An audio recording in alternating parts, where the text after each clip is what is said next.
여러분은 그 일주일 동안에 무엇을 하시겠습니까?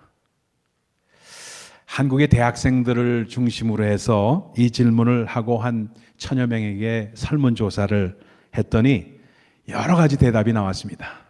그 대답 중에 여러 가지가 있는데 어떤 학생은 세계 관광을 한 바퀴 돌겠다고 하는, 일주일에 어떻게 도는지 모르겠지만 하여튼 돌겠다고 하는 관광형의 학생이 있었습니다. 그리고 또 어떤 사람은 술이나 진탕 먹고 잊어버리겠다고 하는 음주망각형이 있었습니다. 세 번째는 좋아하는 사람을 만나서 연애나 실컷 하겠다는 연애형이 있었습니다. 또 지나온 나날을 돌이켜보면서 관추해보겠다는 철학형도 있었습니다.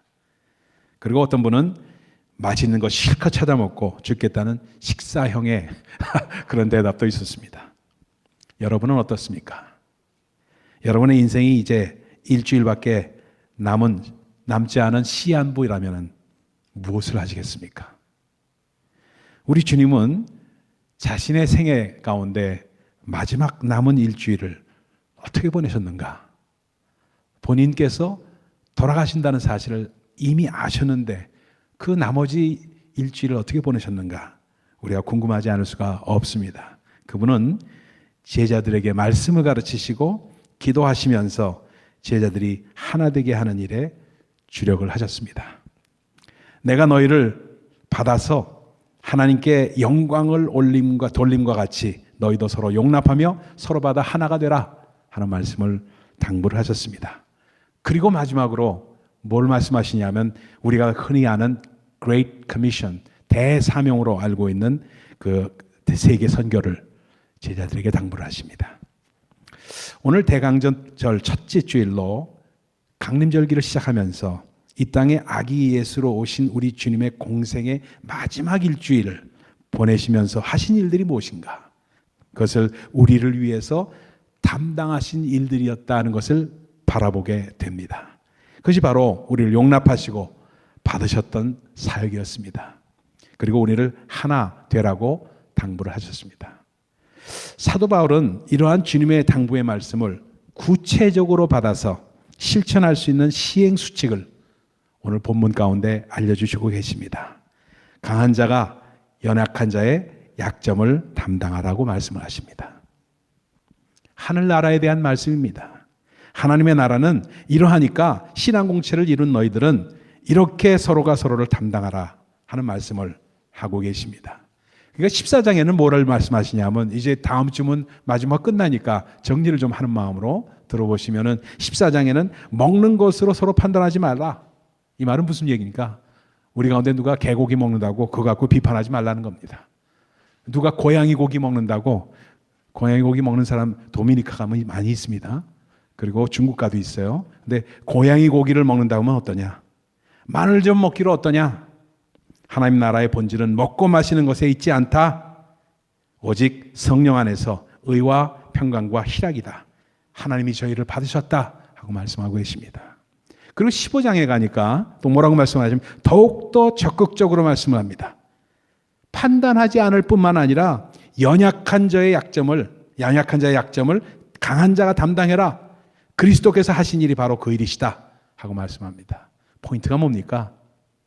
강한 자가 연약한 자의 약점을 담당하라는 겁니다.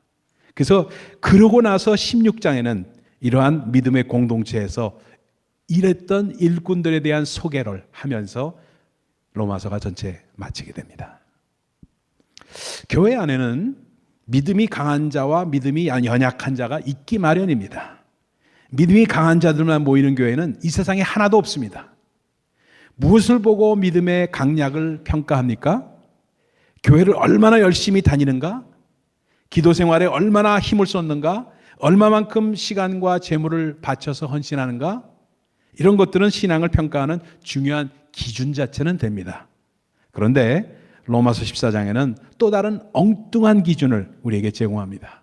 뭐라고 말하냐 하면은 만일 식물로 인해서 내 형제를 근심하게 하면 이는 내가 사랑으로 행치 아니함이니까, 그러니까 믿음이 강한 자로서 행동이 안 된다는 평가를 내리고 있습니다. 그리스도께서 대신해서 죽으신 형제를 내 식물로 인해서 망하게 하지 말라. 먹는 것으로 형제를 판단하는가? 이거를 지금 우리가 처한 컨텍스트로 바꿔서 말한다면 이런 얘기입니다. 지금 먹는 거 갖고 그런 사람들은 없으니까 그걸 지금의 컨텍스트로, 지금의 형편으로 그 바꿔서 말하면은 교회 안에는 나는 믿음이 약한 형제를 얼마나 잘 돌보며 감싸주고 있는가 하는 것으로 믿음의 강약을 알 수 있다는 말씀입니다. 특히 나는 흠이 많고 실수를 잘하는 형제를 어떤 태도로 대하고 있는가 하는 말씀입니다. 여러분, 약한 형제를 판단하지 않고 그의 주장과 생각을 포용하는 마음이 되는가? 약한 형제가 넘어질까 봐 내가 하고 싶은 말을 삼가는가? 여기에 대한 답이 예스이면은 믿음이 강한 사람이라는 뜻입니다. 실제로 나의 믿음 안에서 다른 형제 자매와의 관계가 나의 신앙의 성숙도를 알려준다는 겁니다. 믿음이 강한 자들은 믿음이 연약한 자를 위해서 할 일이 너무 많습니다. 믿음이 약한 자들은 약점이 많이 있습니다. 이 약점들을 하루아침에 고쳐지지 않는 그런 약점들입니다. 예를 들어 볼까요? 이렇습니다. 믿음이 약한 자들 쉽게 상처를 받습니다, 여러분. 쉽게 삐져요. 별일도 아닌데 쉽게 삐져요. 쉽게 상처를 받기 때문에 그렇습니다. 믿음이 약한 자들은 교회 안에서 하고 싶은 일이 있어도 행할 수 있는 능력과 힘이 부족합니다. 믿음이 약한 자들은 해서는 안 될 행동을 앞세우고 남을 비판도 잘하면서 확신이 없으면서 그저 남이 하는 것을 따라 쏠려 들어갑니다. 이러한 약점을 지닌 믿음이 약한 사람들을 믿음이 강한 자가 어느 정도까지 위해 주어야 하는가 하는 말씀을 다루고 있습니다. 14장의 원칙은 소극적입니다. 그래서 각각 자기의 마음에 확정하고 자기 소신대로 결정할 수 있는 자유를 인정해주고 강한 자가 약한 형제들의 거침돌이 되지 말라고 14장에 말씀합니다. 그런데 15장 오늘 본문으로 넘어오면은 더욱더 적극적으로 말씀합니다. 1절에 이렇게 말합니다. 우리 강한 자가 마땅히 연약한 자의 약점을 담당하고 자기를 기쁘게 하지 아니할 것이라고 말합니다. 약한 자의 약점을 자기 약점대로 짊어지라는 겁니다. 여기서 담당한다, take charge라는 말은 무슨 말이냐? 내 것으로 받아들인다는 뜻입니다. 약한 자의 약점을 내 것으로 받아들이는 것을 말씀하고 있습니다. 그러면 믿음이 강한 자가 약한 자의 약점을 대신 짊어지는 목적이 뭐냐? 그것을 2절에 말씀합니다. 우리 각 사람이 이웃을 기쁘게 하되 선을 이루고 덕을 세우도록 할지니라. 선을 이루고는 유익이 되게 한다는 뜻입니다. 덕을 세우도록이란 말은 서로가 서로를 붙들어 주는 것을 말합니다. 여러분 한번 보세요. 사람인자, 한자말 사람인자 있죠? 한자 세대가 아닌 분들에겐 미안합니다만 사람인자 어떻게 쓰죠? 이렇게 쓰잖아요. 그렇죠? 그러니까 그쪽에서 보시려면 이렇게 쓰시죠. 그렇죠? 사람인자 그렇게 쓰잖아요. 어떻게 돼요? 두 사람이 서로에게 기대고 있는 모습입니다.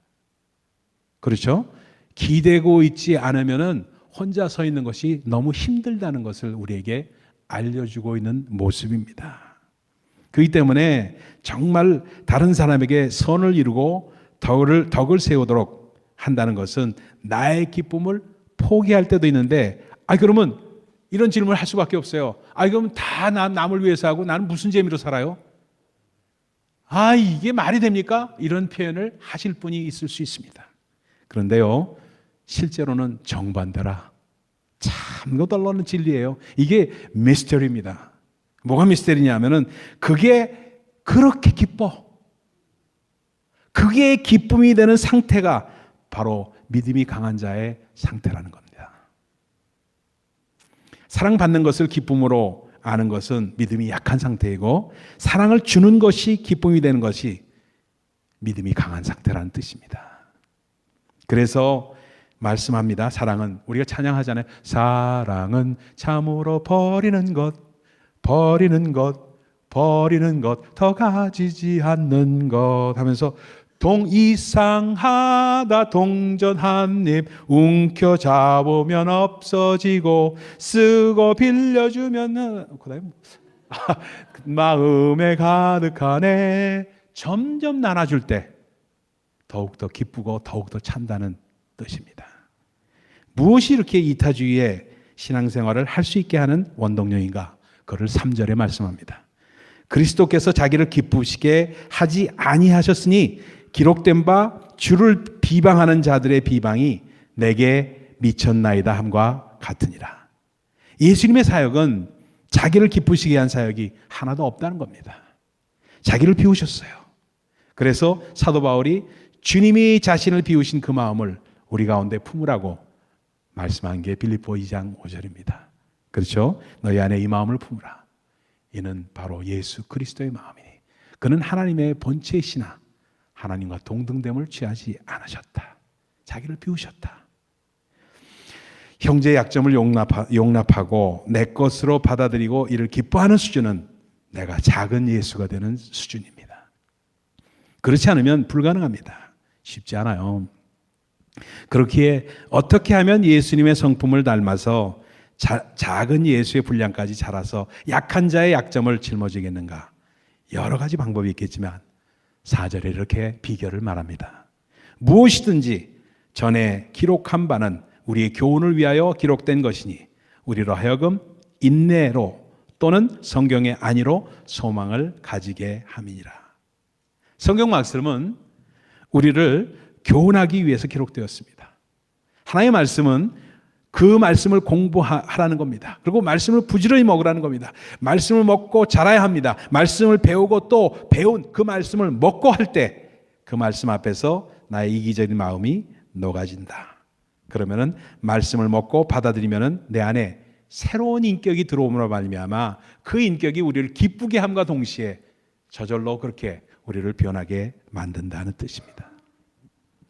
예를 들어볼까요?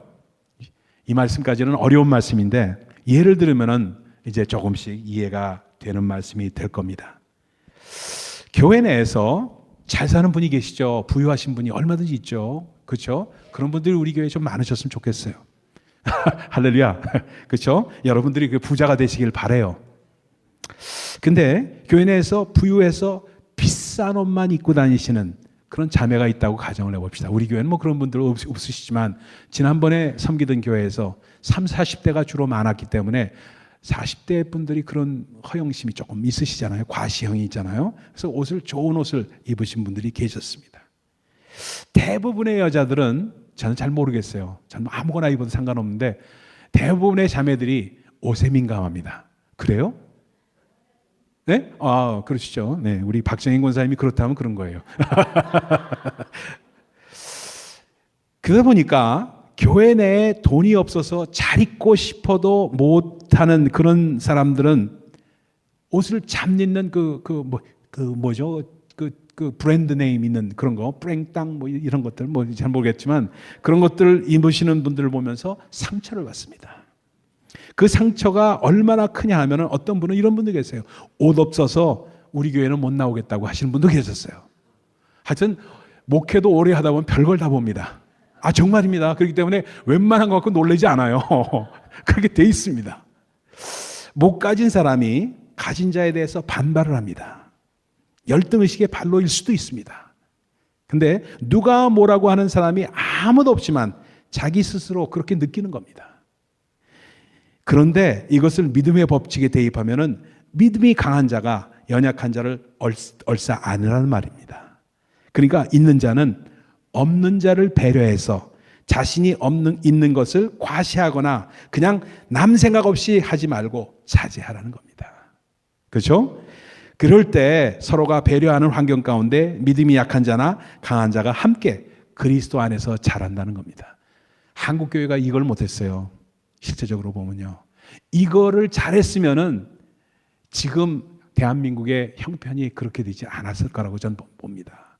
왜냐하면은 부유층들이 너무 과시형으로 갑질을 하고 을들에게 하고 이런 현상들이 뭡니까? 과시형이 지나쳤기 때문에 그렇잖아요. 그러다 보니까 을의 반발이 일어나고, 그렇죠? 을의 반발이 세상을 뒤엎게 되고, 그래서 어떻게 보면 드라마 홍길동전 같은 것도 그런 드라마 아니에요? 그런 일들이 일어났다는 것 자체가 어떻게 해야 돼요? 그러니까 갑을 넘어뜨리려고 하는, 어떻게 보면 거기에 대한 반발이 사회적으로 나타난 거라고 볼 수가 있습니다.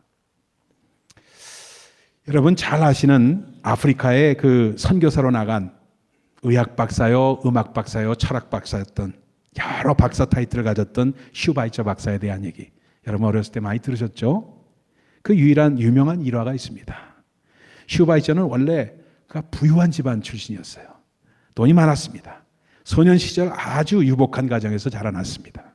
어느 날 학교에서 어떤 학생과 말다툼이 일어났고, 나와서 남자들끼리 그럴 수 있잖아요. 격투가 벌어졌습니다. 그래서 맞짱 뜬 거예요. 지금 요즘 말로 하면은 맞짱 뜬 거예요. 맞짱을 뜨다 보니까 힘이 좋았던 슈바이처가 상대 아이를 씨름으로 눕히고 이겼습니다.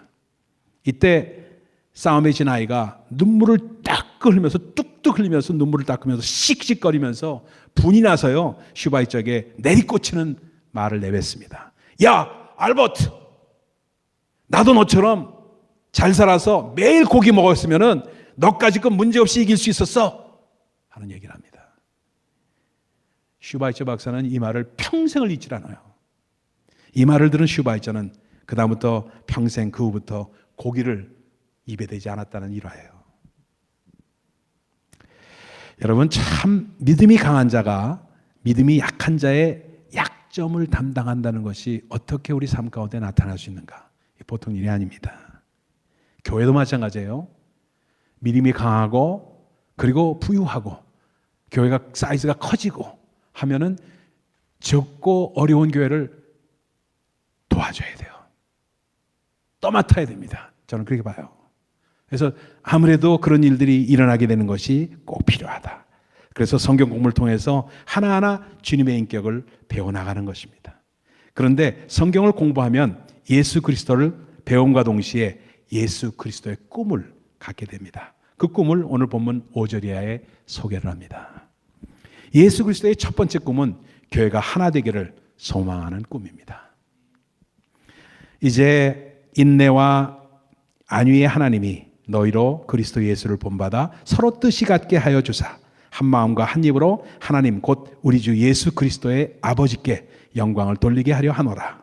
이러므로 그리스도께서 우리를 받아 하나님께 영광을 돌리신 것 같이 너희도 서로 받으라 하고 말씀합니다. 교회가 하나가 되기를 바라시는 우리 주님의 소망은 알면서 우리가 어찌 교회 안에서 정말 갈등할 수 있겠어요? 여러분, 교회가 아무리 커도 조각 나 있잖아요. 교회가 어디 출신에서 서로 반목하고 서로 말도 안 하고 그런 교회보다 교회가 작아도 정말로 하나가 될 수 있는 유니티가 이루어지는 교회가 더 파워풀한 교회예요. 여러분 꼭 그걸 아셔야 됩니다. 주님께서 보실 때에는 조각조각 난 섹셔널리즘이 많은 교회, 그런 교회를 잘한다고 칭찬을 절대로 안 하신다는 사실을 꼭 기억하셔야 됩니다. 여러분, 그래서 우리가 하나가 되십시다. 옆에 분 한번 인사하십시다. 하나가 되십시다. 네, 할렐루야. 예, 아멘. 예. 남선교회, 여선교회, 심지어는 둥지조차도 마찬가지예요. 뭐 어떤 둥지는 어떻고 어떤 둥지는 어떻고 그럴 필요가 없어요. 정말 성가대할 것 없이 전부 하나가 되는 겁니다. 어떻게 하나가 됩니까? 서로 뜻을 같이 하고 한 마음과 한 입이 됨으로 말미암아 그래서 하나가 됩니다. 어느 가정의 이야기예요. 다 제가 겪었던 일이기 때문에 그렇습니다. 그들은 부부가 미술하시던 분이에요. 부부가 원래 미술대학을 나오고 해서 미술하시던 분이에요. 근데 아주 미술하시는 분이니까 예민해요. 자존심이 강하고, 얼마나 예술하신 분들이 그렇잖아요. 자존심이 강하잖아요. 그래서 지기 싫어해서 가정에 문제가 늘 많았습니다. 그러던 그분들이 교회에서 함께 머리를 맞대고 포스터를 제작하면서 함께 프로젝트를 맡아 의논하면서 일을 함께 하다가 모든 갈등이 풀어진 적이 있습니다. 여러분, 같은 마음을 품고 할 수 있는 일이 꼭 있어야 합니다. 교회에서. 그래서 같이 하면 쉽다는 얘기들이 그래서 나오는 말입니다. 어떤 것이라도 취미가 같고 그리고 같이 할 수 있는 일, 하다못해 산보레도 같이 하고 손 붙잡고 산보를 같이 해보시고 하면요 마음이 달라집니다. 말로만 이세교육, 말로만 선교가 아니라 함께 할 수 있는 일들이 있으면 그 일로 머리를 맞대고 함께하면 마음이 하나가 되게 되어 있습니다. 아멘. 이제 마지막으로 하나 더 봅시다. 예수 그리스도의 두 번째 꿈입니다. 두 번째 꿈은 세계가 복음 가운데서 하나가 되는 꿈입니다. 이 일을 위해서 유대인들은 세계 열방 앞에서 복음의 증거자로 삼으셨습니다. 오늘 8절에 이렇게 말합니다. 그리스도께서 하나님의 진실하심을 위하여 할례의 수종자가 되셨으니 이는 조상들에게 주신 약속들을 견고히 하시고. 무슨 말입니까? 예수님은 유대인을 섬기는 그 복음의 증거자가 되겠다고 하는 그 말씀입니다. 이유가 뭡니까? 9절에 대답을 합니다. 이방인으로 그 긍휼하심을 인하여 하나님께 영광을 돌리게 하려 하심이라.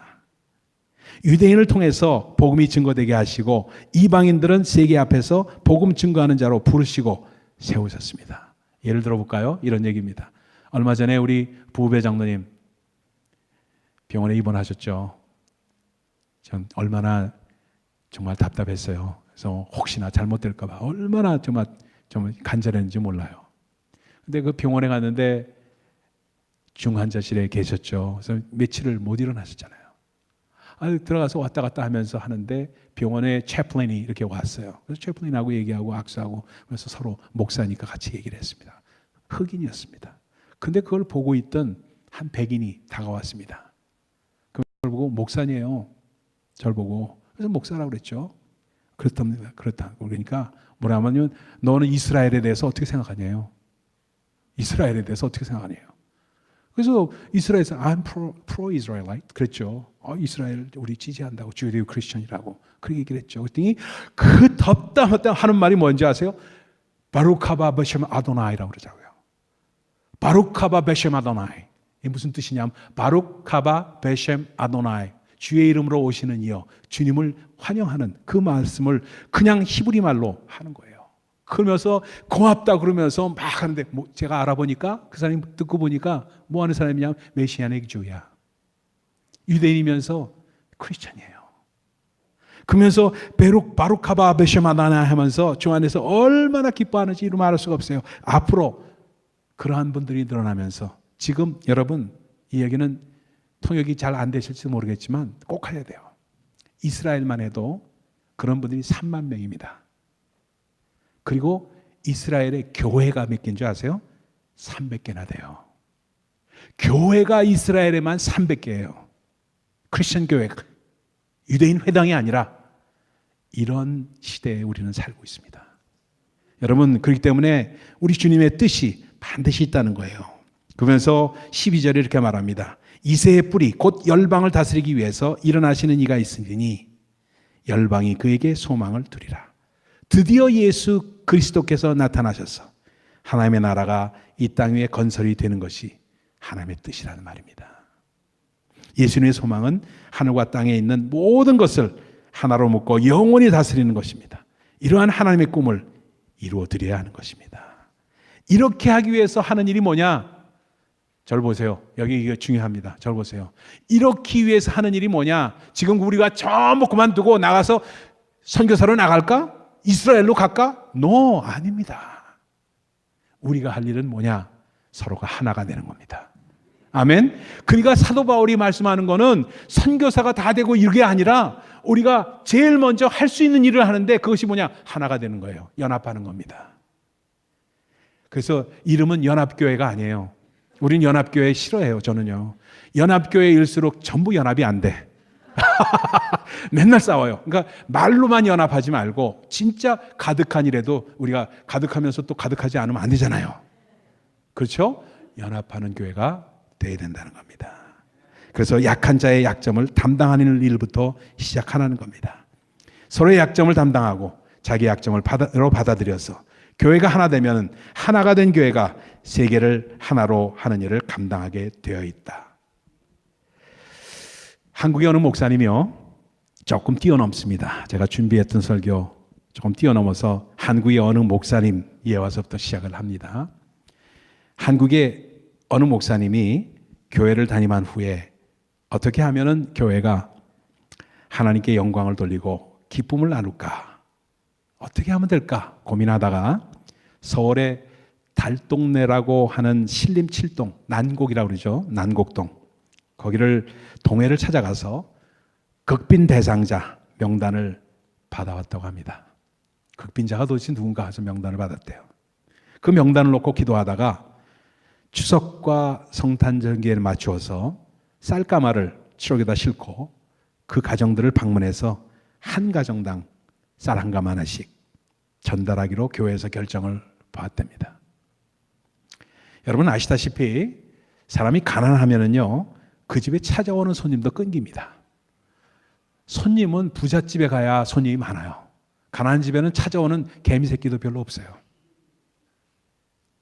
그게 참 이상하죠. 차로 오는 발길조차 뚝 끊어진 성탄절날, 을신년스러운 달동네에 교인들과 함께 찾아가 한 가정당 쌀 한 가마니씩 하고 교인 2-3명씩 짝을 지어서 가정마다 찾아갔답니다. 그리고는 기쁘다 구주 오셨네를 찬송했어요. 그 캐롤을, 크리스마스 캐롤을 연거푸 서너 곡씩 부르고 방 안에 들어가서 가족별로 예배를 드렸답니다. 기도 제목을 놓고 열심히 기도해주고 돌아오도록 그렇게 했습니다. 한나절 동안 이 일을 마치고 교회로 돌아와서 참여했던 모든 사람이 기도하면서 나누는 시간에 모든 사람이 눈물 없는 어린 간증을 합니다. 예수 믿는 것이 이렇게 영광스러운 일이라는 것을 처음 깨달았다는 간증입니다. 나는 우리 교회 모든 교인들이 정말 자랑스럽습니다 하면서 간증을 합니다. 울먹이면서 발표하는 성도들이 그 사람들의 나눔 속에 진실이 있었고 이루다 설명할 수 없는 감격과 기쁨이 있었다고 합니다. 그렇습니다, 여러분. 예수 믿고 연약한 자의, 약한 자의 약점을 감당하기 위해서 예수님의 이름으로 영광스러운 일을 골라서 하게 되면은 주님이 주시는 말로 다 표현할 수 없는 벅찬 감격과 기쁨이 있게 됩니다. 반면에 일본 교회의 예를 들어볼까요?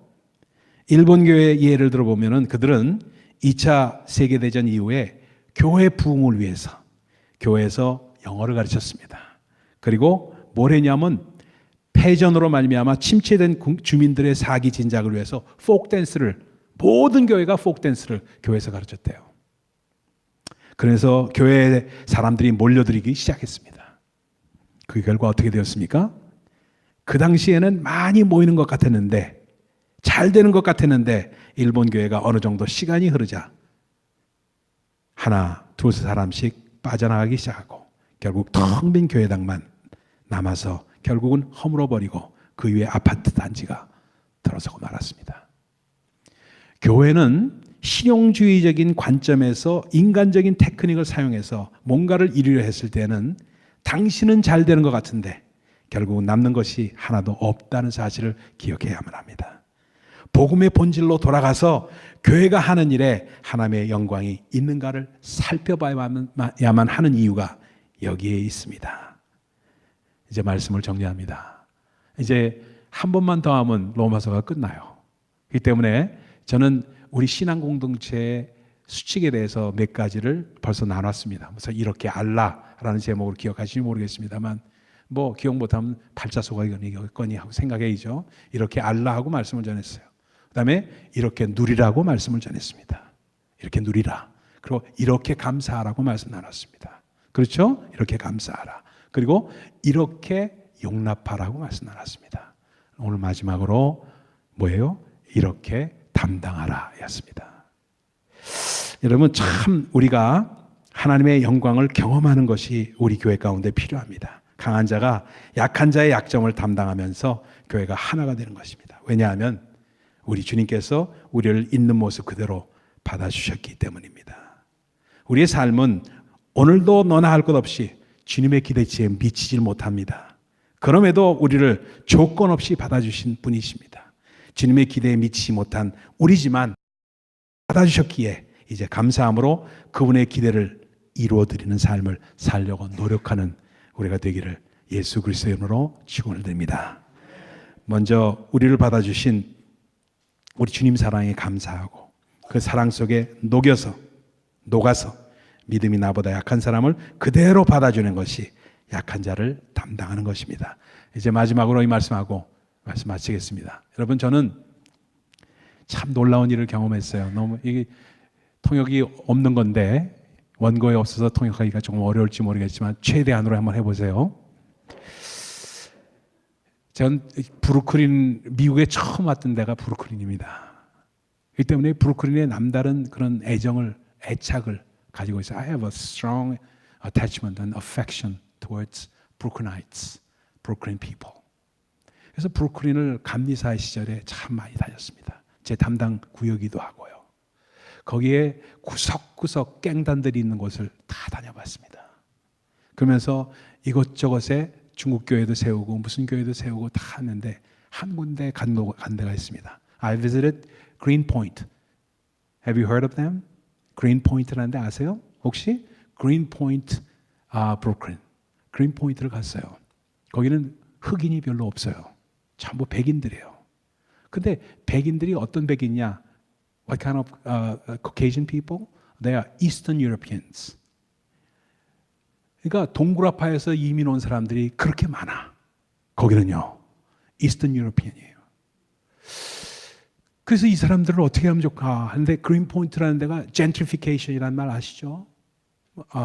재개발돼가지고 부자 동네로 이렇게 바뀌는 그 재개발하는 그런 구역이에요. 아주 동네가 멋있어졌습니다. 그런데 그럼에도 불구하고 뭐냐면 극빈자들은 대개 어떤 사람이냐? 이스턴 유러피언이었어요. 근데 교회가 창피한 얘기입니다. 우리 감리교회인데 교회가 쓰러져가지고 다 부서지고 낡은 교회가 하나 있었어요.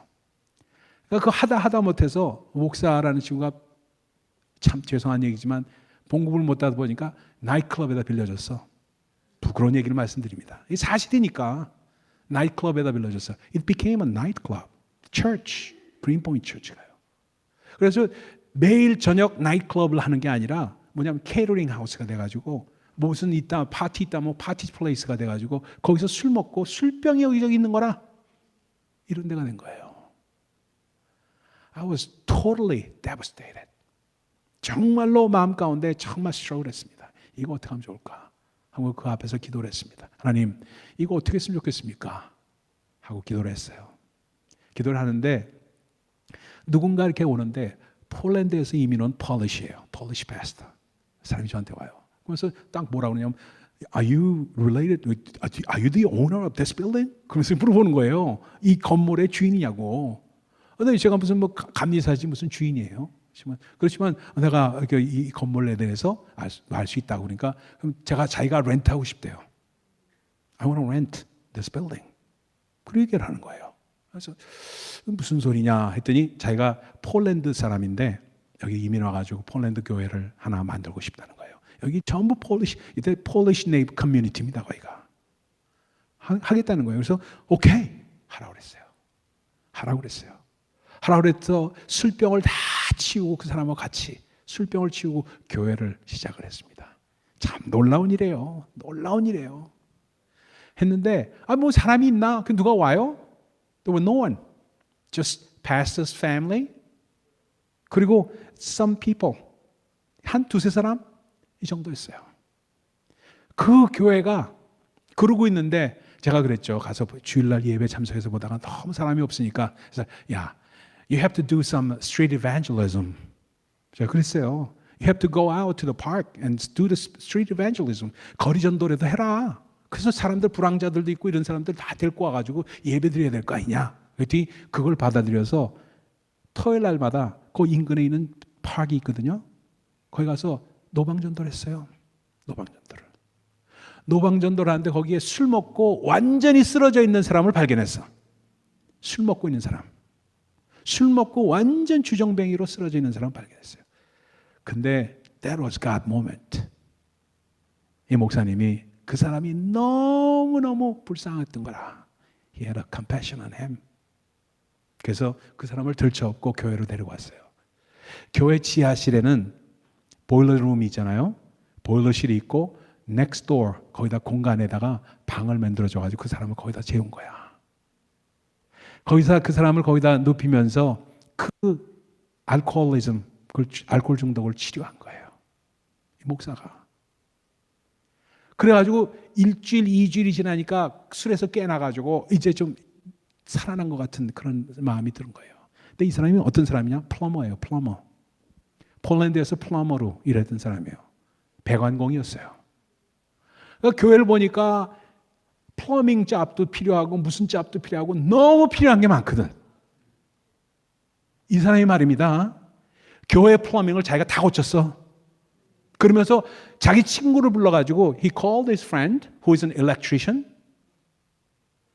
전기공인 사람을 친구를 불러가지고 자기는 배관하고 친구는 electrician 해가지고 교회를 리모델 해가지고요. 깜짝 놀라서 한 30만 불 들여야지 될 수 있는 리페어를 이 사람 둘이 사람이 한 거야. 너무너무 깜짝 놀랐습니다. 그래가지고 제가 교단에서 정말 론을 신청해가지고 돈을 어떻게든지 그랜트를 신청해서 그래서 5만 불을 갖다 줬어요. 이걸로 더 고쳐라 해가지고. 맨 처음에 5만 불을 갖다 주고 그 다음에 또 5만 불에서 10만 불이. 왜? 그 당시에 누군가 폴란드 이민자가 100만 불을 도네이션했어. 교단에다. 폴란드 교회를 세워달라고. 참 하나님의 역사는 말입니다. 너무너무 놀라워요. 그래서 지금 여러분 브루클린 그린포인트를 가면은 그린포인트 Polish United Methodist Church라고 지나가서 볼 겁니다. 여러분 그 교회 얼마나 멋있어졌는지 그리고 얼마나 뜨겁게 찬양을 하고 얼마나 이 사람들이 감동적으로 예배를 드리는지 몰라요. 여러분 참 이상해요. 이 사람은 약한 자를 감당하기 위해서 그 알코올 중독자인 그 사람을 데리고 갔는데 그 치료를 했는데 하나님께서는 그 사람을 들어서서 그 교회를 완전히 바꿔버리는 그런 일을 이루셨어요. 여러분 우리도 그런 사람 되십시다. 약한 자의 약점을 우리가 감당하십시다. 그리고 서로 사람인 자를 만드시기 바랍니다. 옆에 분들 이렇게 기대해 보세요. 서로 한번 기대해 보세요. 기대해 보세요. 할렐루야. 부부간에도 기대기가 쑥스러우신 분도 계시는 것 같아. 가까이 하기엔 너무 먼 당신들이 있으신 것 같아요. 그래서 이렇게 기대시면서 주 안에서 정말 서로가 서로를 감당하시고 주 안에서 서로 붙드시는 우리 모두 되시기를 예수 그리스도로 축원드립니다. 기도하겠습니다. 하나님 감사합니다. 오늘도 주 안에서